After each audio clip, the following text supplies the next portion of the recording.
I'm so glad to tell you that next we get to hear from the brilliant Didi Pershouse. Didi is an author and an extremely talented storyteller.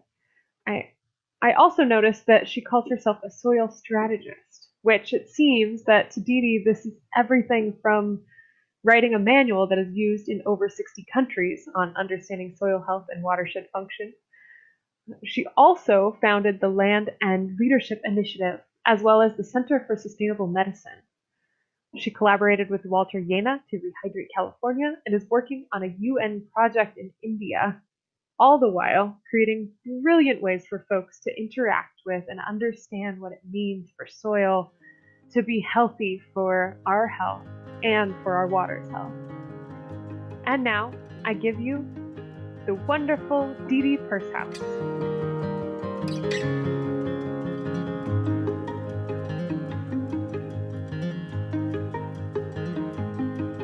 So once upon a time, people ate food that came mostly through a series of natural membranes that started in the land.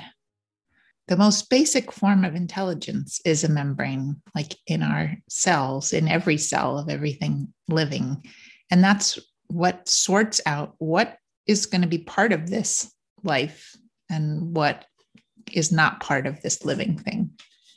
What do I need? What don't I need? How much do I need and when? So in a natural landscape, when people were eating food that was mostly coming through this series of membranes, the first set of membranes was the bacteria and the mycorrhizal fungi that were sorting out nutrients in communication with plants to get nutrients from the minerals in the soil and figuring out what was needed, when and how much, what ratios, etc.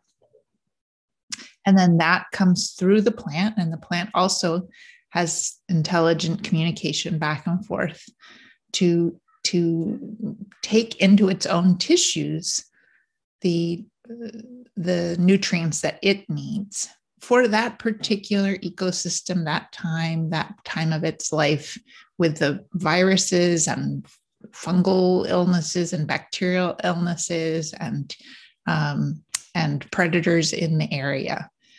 So how to create the most healthy plant for itself. Then, so some people were eating, or all people were eating some of those plants directly. But then also there's another set of membranes. So there are the membranes in our own bodies, the gut bacteria, the mucosal membrane that's made of a community of gut bacteria. And all of those nutrients are also getting sorted through those membranes in the same way, sorting out what's needed for this life right now in communication with the whole rest of the system. Okay, now for those who ate meat or milk or eggs from animals that were grazing or living in these natural systems, then or also fish or animals that were eating other animals like polar bears, etc., or whales. No, whales don't really. Do whales eat other animals? I'm not sure. I guess krill is another animal. Yes. So not just plants.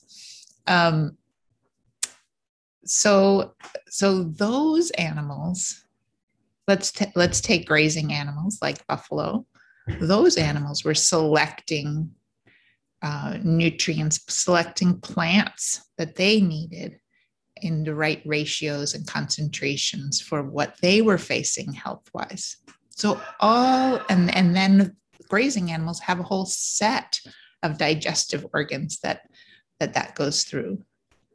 And then we're getting that all coming through those intelligences.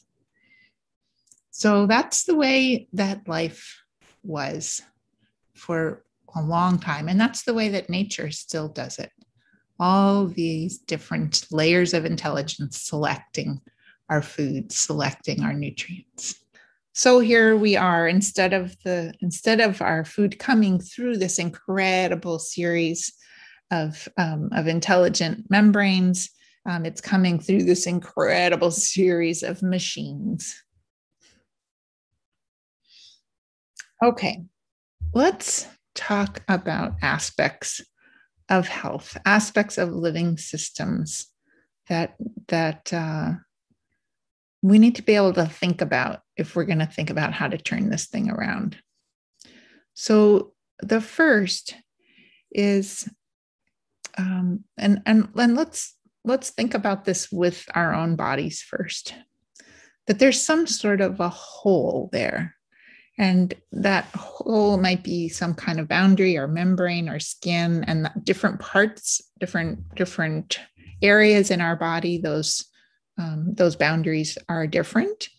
But a really key aspect is that they are semi-permeable in some way. So we have this something that defines us as a whole, but it's very much in relationship to other nested holes around it that it needs to interact with. So a cell, as we were saying, can take in some things and let out other things, leave out other things.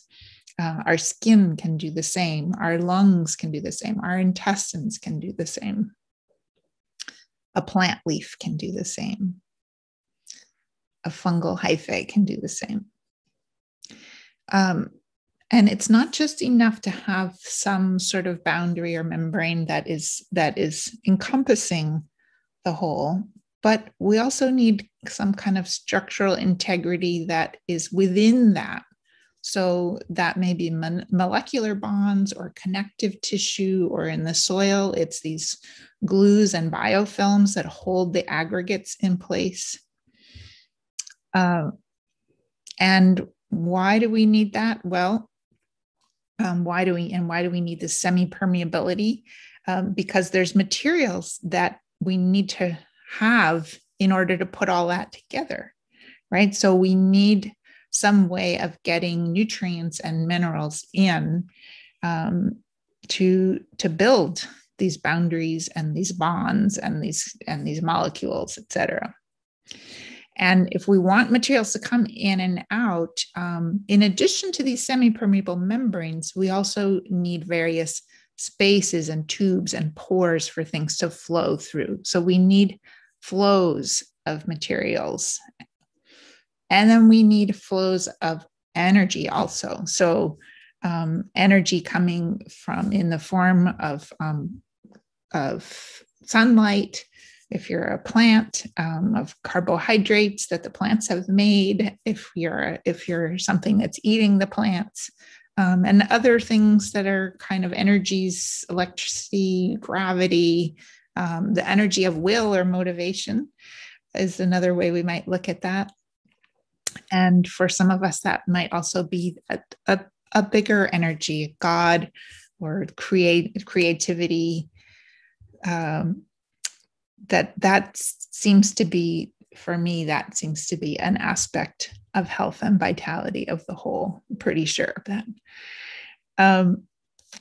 What do we need the energy for? We need the energy to be able to do work, to play, to enjoy life, to power ability to move ourselves from place to place if we have legs or wings, or a snake, or move materials from one place to another. So it might be getting things from my roots up to my leaves, right?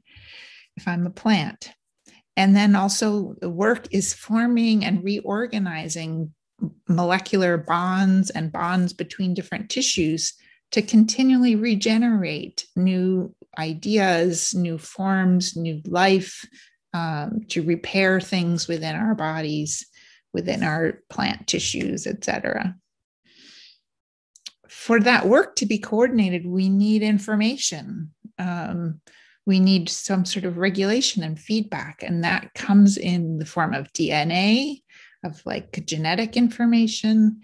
It comes in the form of genetic memory, instincts, and enzymes and hormones. It comes in the form of signals and languages and patterns that we're learning this is not just a human thing. And then something that I'm calling here curiosity. So that's like this exploration and development and learning and potential, and this ability to make mistakes as a so super important part of health, that to learn, oh, this is this way, this doesn't feel good, this doesn't taste good, this makes me feel ill, that was too much sodium, if and it's not just a human that might be able to say this is too salty. A plant might also say that. And then we don't just need ourselves. This is kind of going back to that original one. We need other life. So my whole self is in interaction with plants, for example. My senses can smell different aromatics and say, this is something that I can tell somewhere in my cells that I need this food right now for this particular condition that I'm in. I'm in exchange with plants as they move through my digestive system. I have other life inside me in my microbiome that is giving feedback, that's making my brain chemicals, that's turning on my brain development in utero. And that's going on not just between humans and their environment, but cells and their environment, and mushrooms, fungi in their environment, and insects in their environment. So there's so much life. So much of life depends on our interaction with other life. And the new word that's going around a lot that speaks to this is quorum sensing, that if we are in communication and communion with other life, we become more intelligent. The whole system becomes more intelligent. Without these, a living system starts to lose its will, its being, and its function. So just think about you for a moment. What would happen if you didn't have wholeness or integrity or the right materials or places and spaces for those materials to flow through, or energy from your food, or the power, ability to move yourself or to move materials through you, to break and form bonds both in your molecules and also with the people around you. Information, curiosity, and other life. What would happen to you if you were just a human being alone with all of the materials on the planet, but no other life?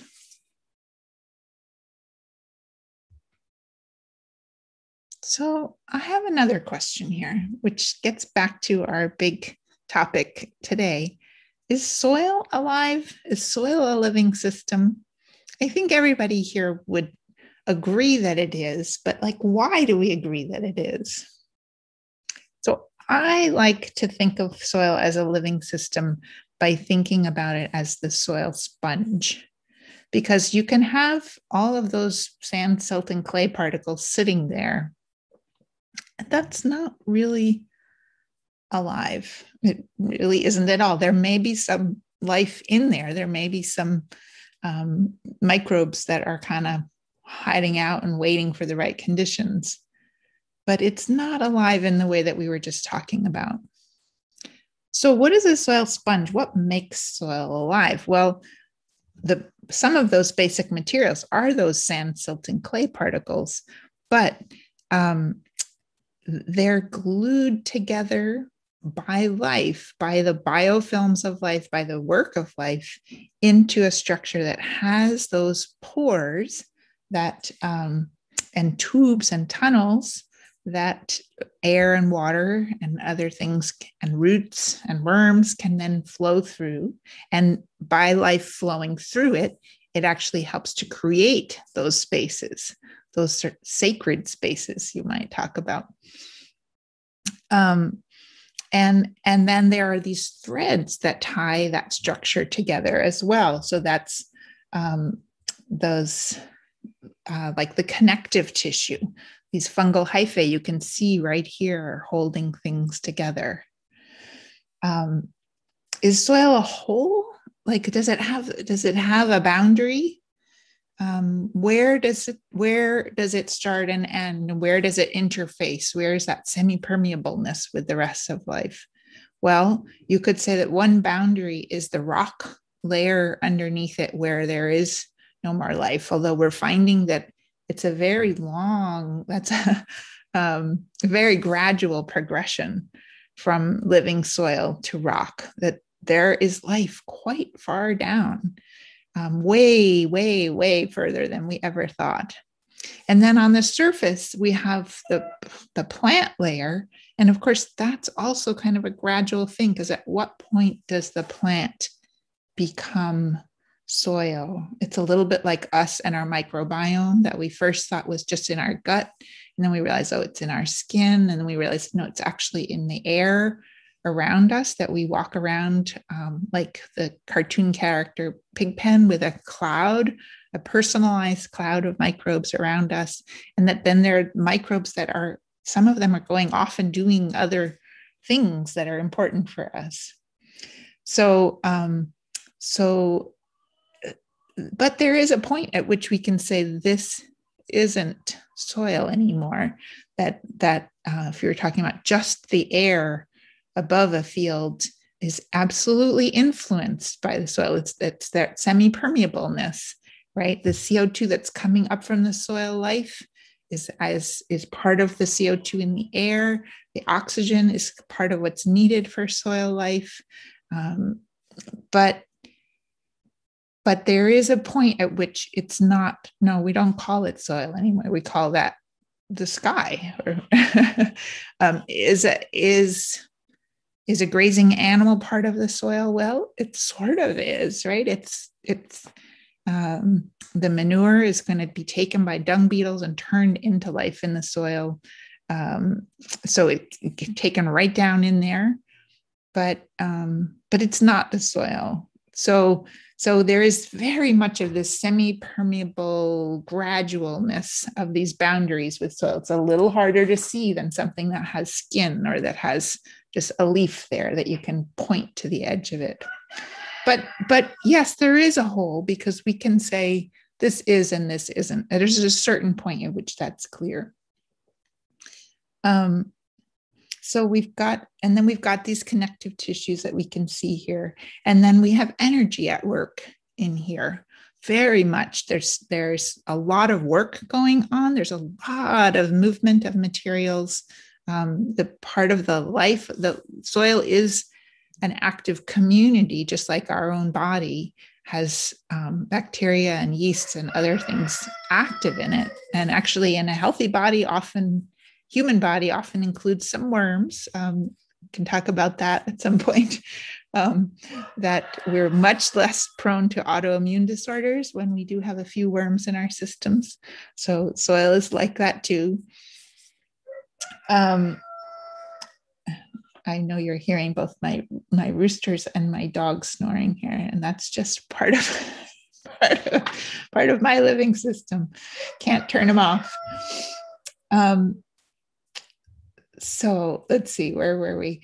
So there's work absolutely going on, and there's energy that's powering that work. So moving things from place to place, and forming and reforming bonds, regenerating new ideas, new life in the soil. There's information in the soil. There is DNA there of all of the different life that makes up a soil sponge. There are enzymes and hormones, there's signals. We're learning that there are languages between the roots and the bacteria, and the roots and the hyphae, fungal hyphae. Is there curiosity in the soil sponge? Absolutely. Those mycorrhizal fungi are out looking for what can we find? What does the plant need? What's going to make the system work best? There's development, exploration, learning. I'm sure there's all kinds of great mistakes happening under there. And then is the soil sponge interacting with other life as part of its whole? Absolutely. That's where we talk about the grazing animals, the plants, the humans, etc. So, okay, so we've gone through all of these. I think we can say that soil is alive, and I like to call that living soil a soil sponge. So here we just a few examples. I'm sure Ray is showing this one as well. Those glues, that structural integrity that keeps it together. This is my lovely metaphor for that beautiful spaces that air and water can go through. This is how I kind of imagine it underground if I was a little soil organism. And there is this incredible, the structure of soil really changes the function of soil. And again, I'm sure Ray will go through this, but just quickly, if you didn't get to see his talk, water flowing through on the right, it's not going down. We've put rain on these 5 different soil samples. It's all running off when we don't have a living soil sponge, and that structural integrity is lost. The soil comes off with the rain and nothing getting down there for the plant roots. Partly there, and there aren't any plant roots in there right now. But these are 5 soil samples from the same farm, and they've just been managed differently to regenerate more and more life. So as we go over to the left, and we've had more and more of the soil health principles that help to grow a healthy, vital, living soil sponge, suddenly something really different happens in its structure and function. And what we're going to talk about in a minute is how that impacts human health. So when you get to the far left, you'll see that all the water is soaking in, and we have diverse plants growing that are interacting with grazing animals. We've not used any biocides here. We're not using artificial fertilizers, et cetera. We're leaving plants growing, and we're leaving mulch on the surface. And suddenly all the water's soaking in and none of it's running off. And that structural integrity means that the soil is holding together as well. I like, just for those who haven't seen this yet, I like to demonstrate this as a soil that really isn't a living system is like a plate of flour. You can rain on the plate of flour, and all those that sand, silt, and clay is falling apart. It's creating flooding. It's creating a drought in the center because the soil's not soaking in. It's creating erosion and public health issues as the soils and other things go into the rivers and ponds. Mudslides, so all kinds of human health consequences here.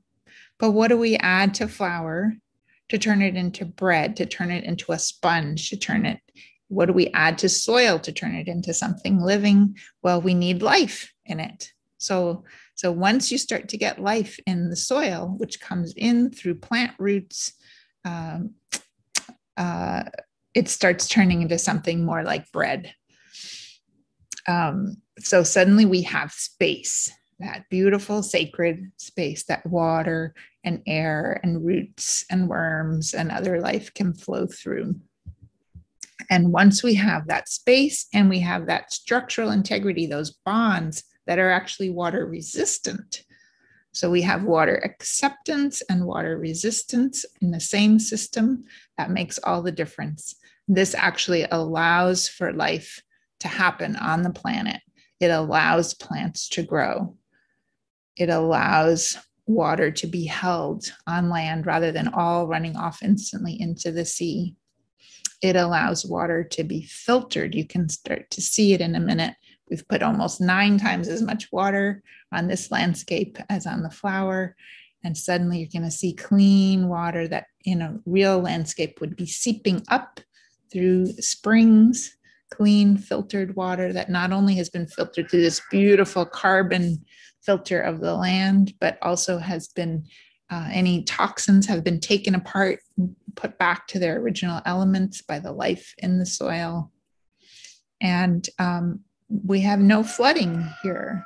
This water that you see is underground, and it's coming up maybe through the sides very slowly into the rivers and springs and wells, keeping them flowing year round, keeping clean water for all of life, and especially water at the root zone for plants.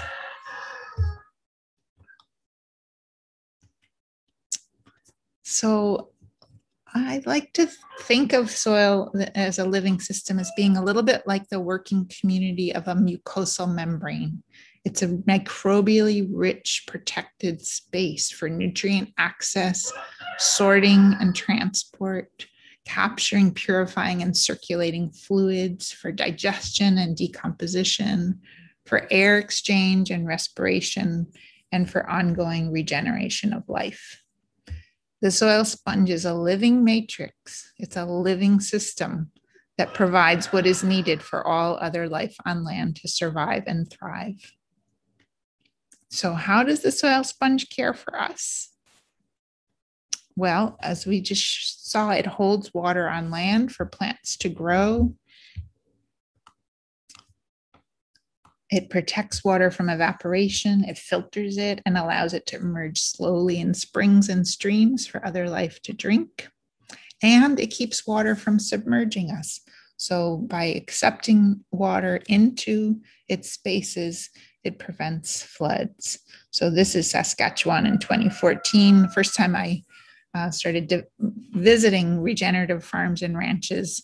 And the farms had all been soaked, totally soaked by the rain, and all the seeds were rotting in the ground, and the farmers were furiously digging to try to get the water off their fields.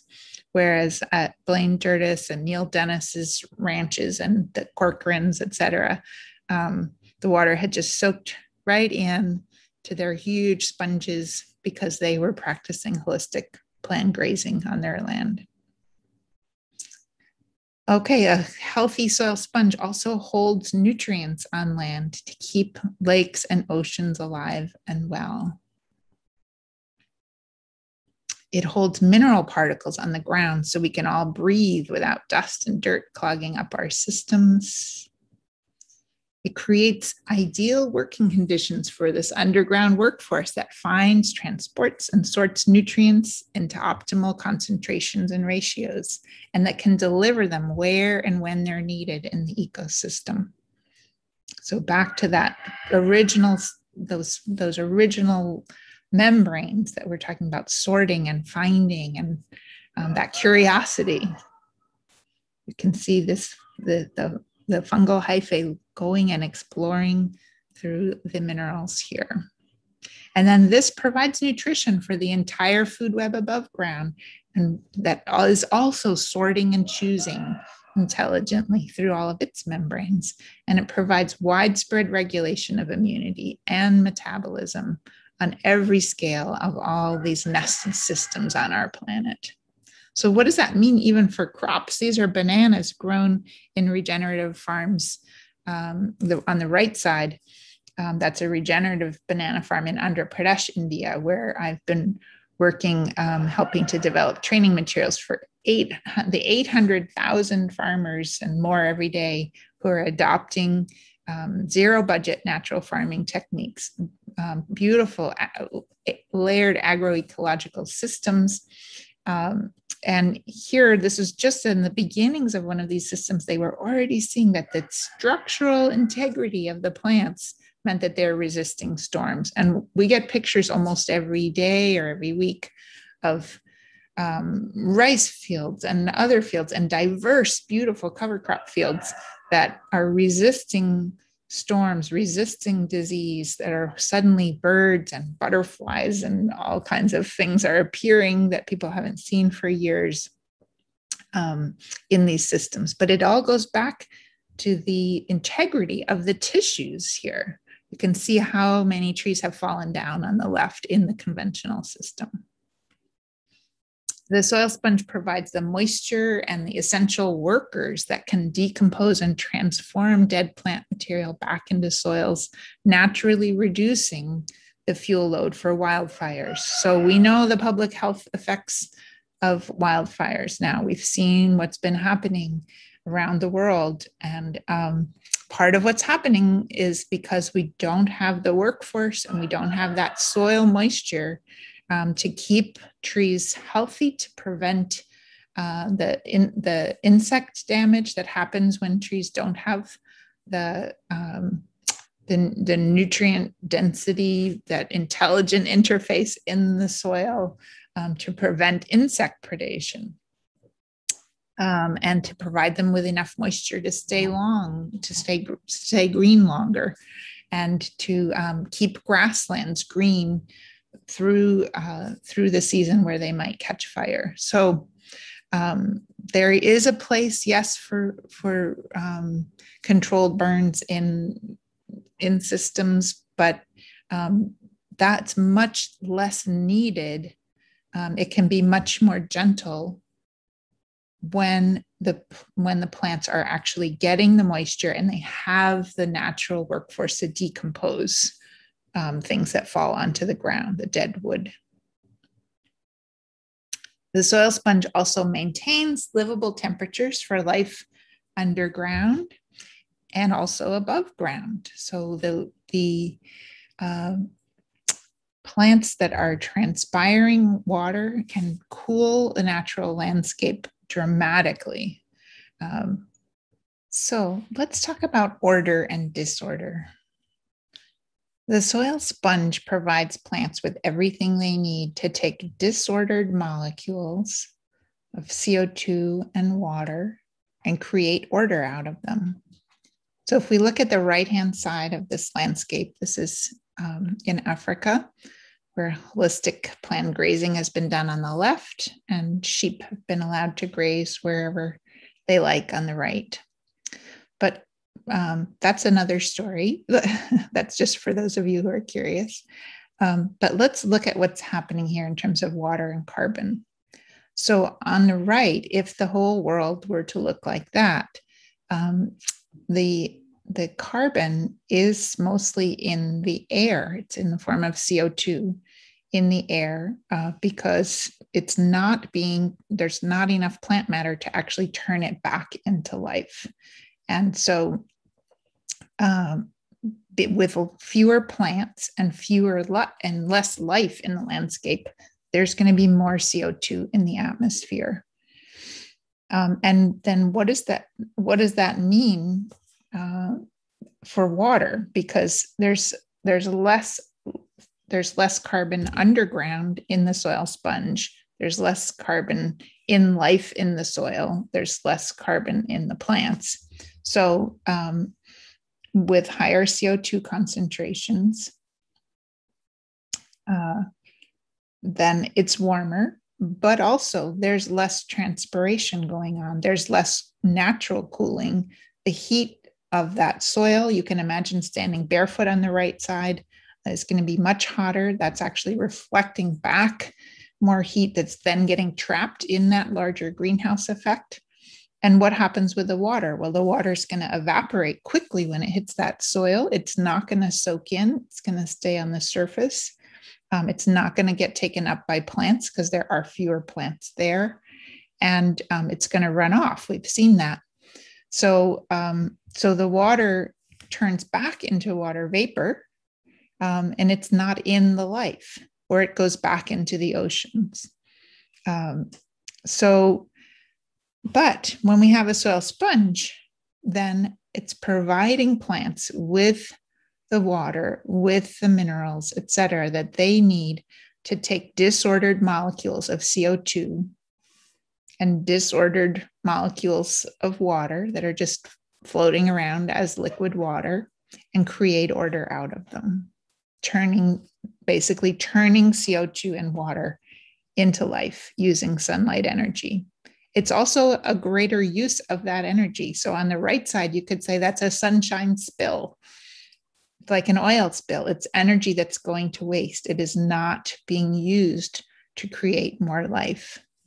Whereas on the left side, that sunshine is being used, that energy is being used for work, for creating plants that are feeding life above ground and below ground, creating more and more life, a deeper and a deeper sponge that allows for even more life to grow.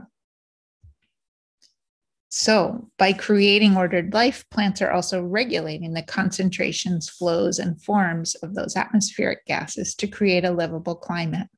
So plants are regulating the concentrations of CO2, but they're also, and oxygen, but also regulating the flows and forms of water through their transpiration. So by creating latent heat flux, plants are cooling that area, let's say on the left, and that actually creates a lower pressure zone that allows water vapor and clouds where water's been condensed to move onto the landscape and rain more. So we're having a cooler, more moist landscape that actually is more livable for everybody.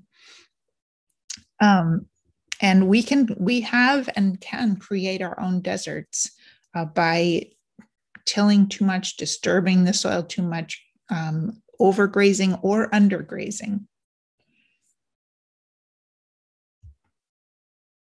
So simultaneously, plants are feeding the soil workers who are taking disordered random mineral particles and creating more ordered life. So the living system underground that makes it possible for all life on land to survive and flourish. So I want the big idea here that our future depends on the continued ability of plants and soil life to create order in the form of life out of random disordered molecules of water, CO2, nitrogen, and rock particles, random disordered rock particles. So they create life and they create a soil sponge as part of creating life.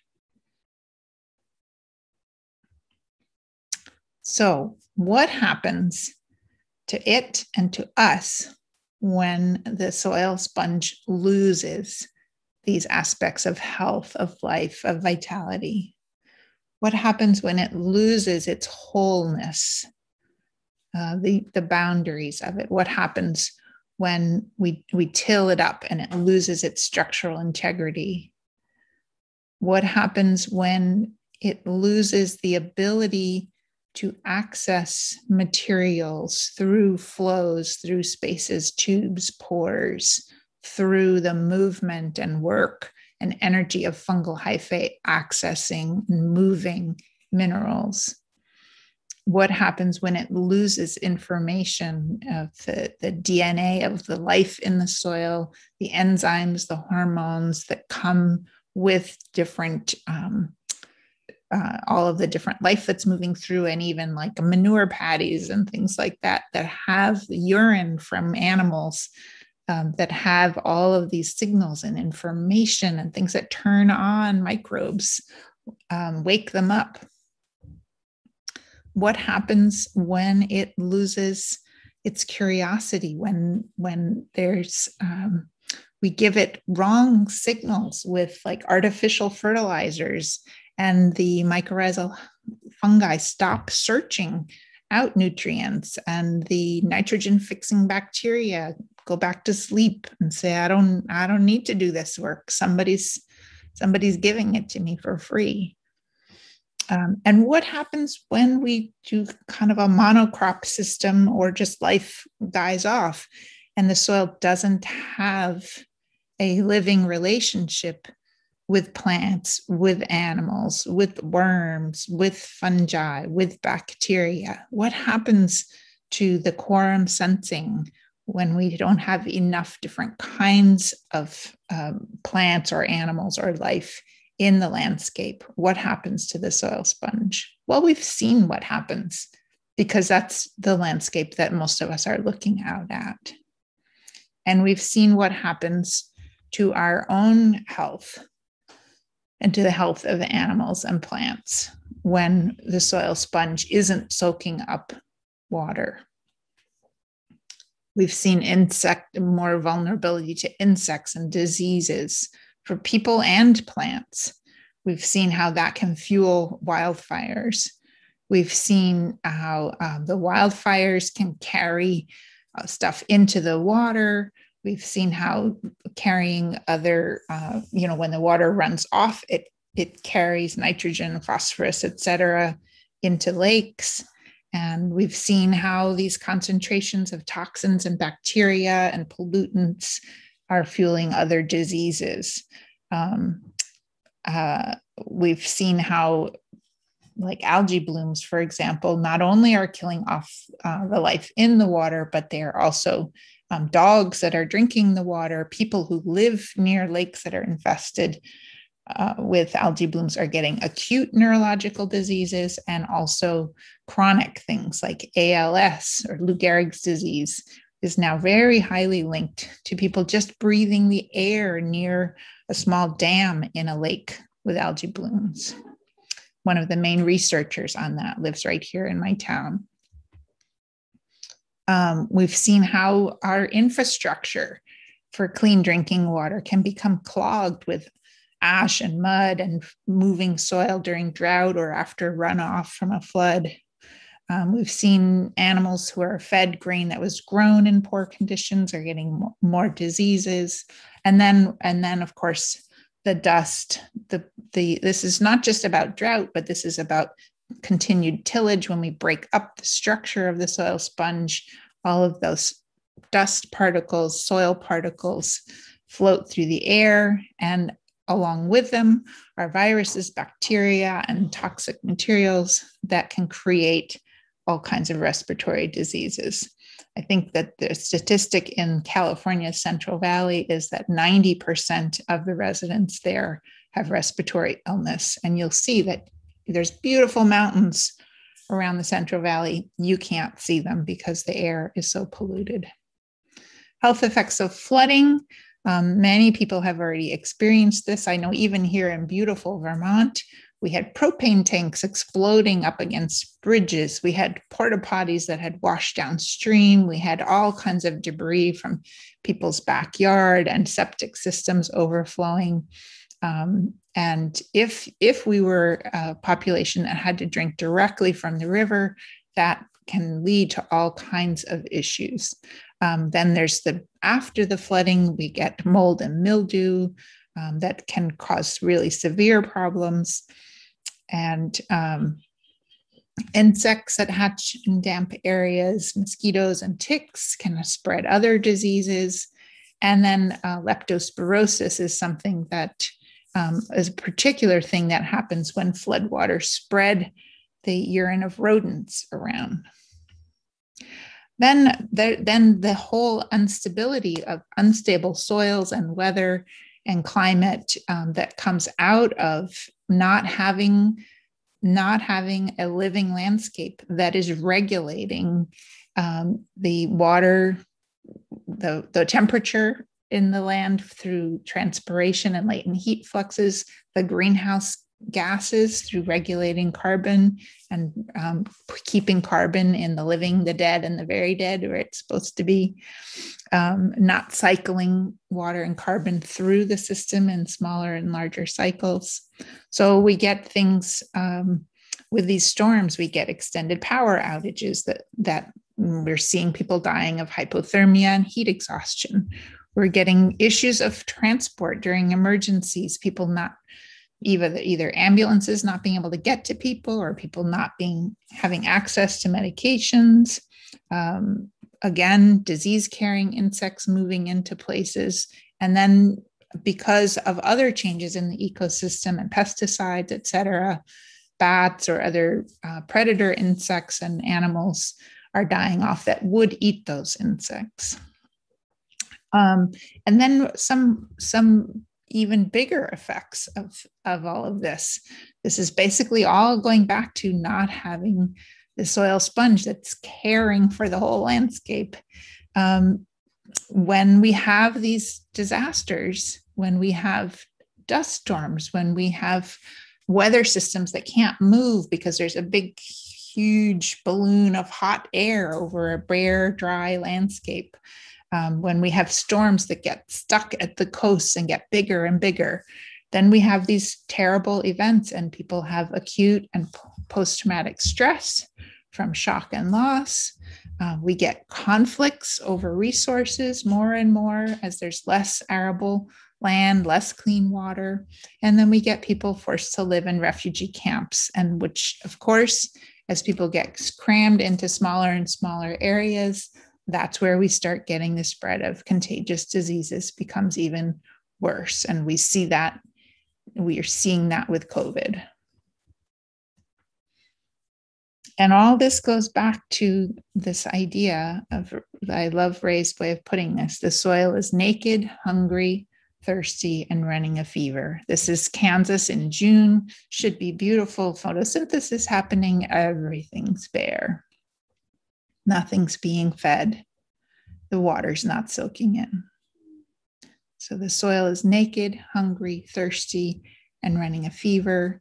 And now so are we. Our immune systems don't have the materials that they need to fend off the diseases that we are facing, because the soil sponge is no longer as alive as it was. It's no longer able to do the work that it's supposed to do. Those various layers of wonderful, intelligent membranes that our food is supposed to come through, from the cell walls, through fungal hyphae, through plants, through grazing animals, through our own microbiomes that have been devastated by glyphosate, which was patented by Monsanto as a broad spectrum antibiotic, but never brought to market because it killed off the good bacteria and left the bad ones. So here we are, all those intelligent filters have been messed with. And we're given antibiotics to take care of it. We're vaccinated, etc. But where is the intelligence that's supposed to keep us healthy in the first place? So this isn't the way that it has to be. Life is inherently wanting to take care of other life. Life knows that when I feed you, you feed me. I need you and you need me. These are root exudates feeding life underground. And as below, so above.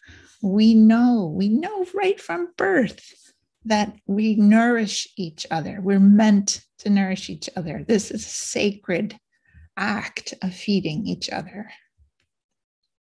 So, can we care for life so that it can care for us in our community? Can we provide shelter, moisture, and nutrition for soil life by keeping it covered year-round with living plants and mulch?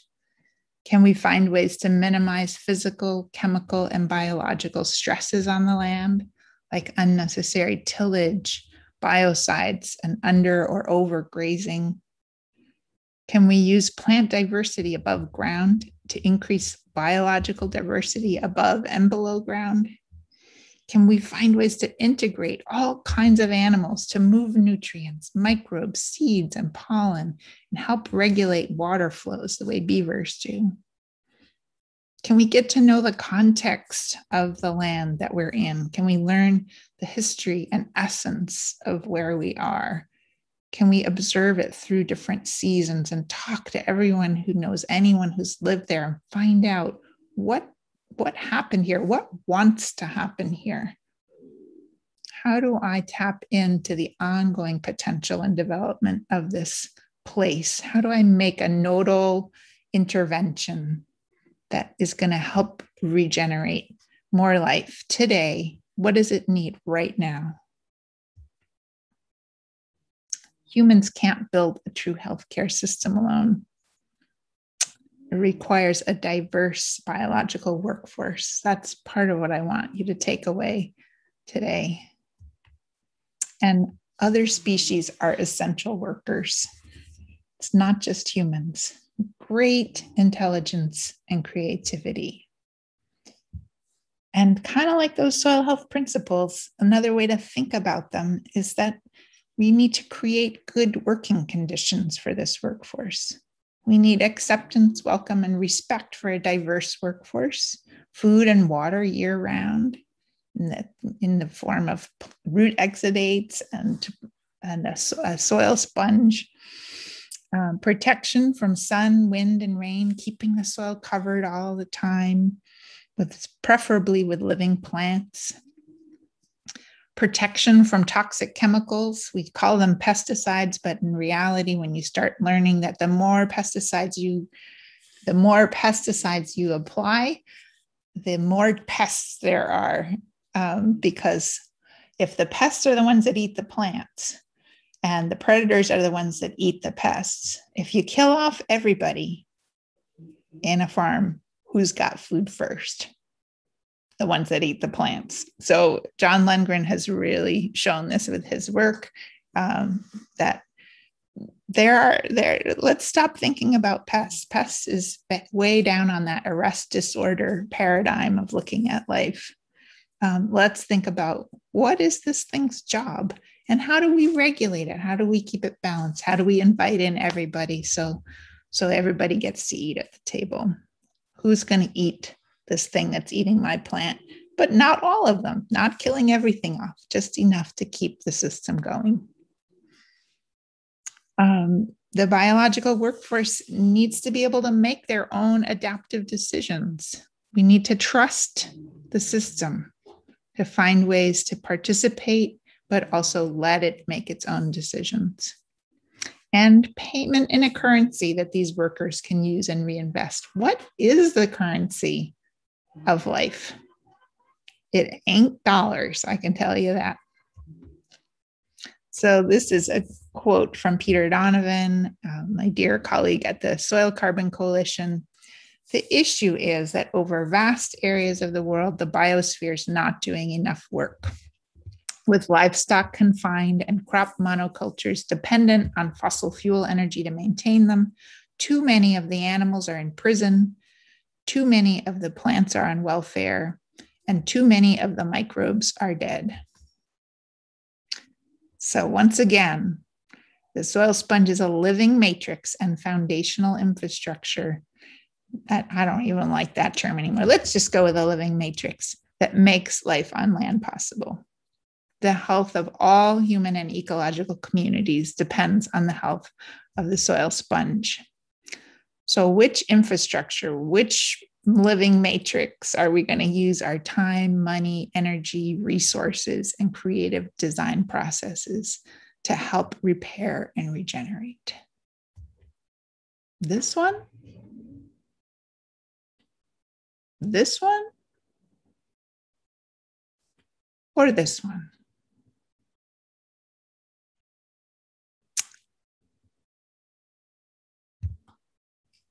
Let's get to work. We can do this all together.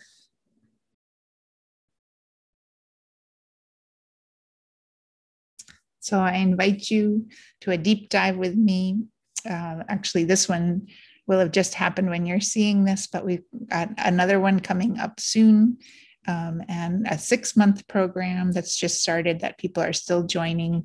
You can sign up for courses and announcements at landandleadership.org and hope to see you there.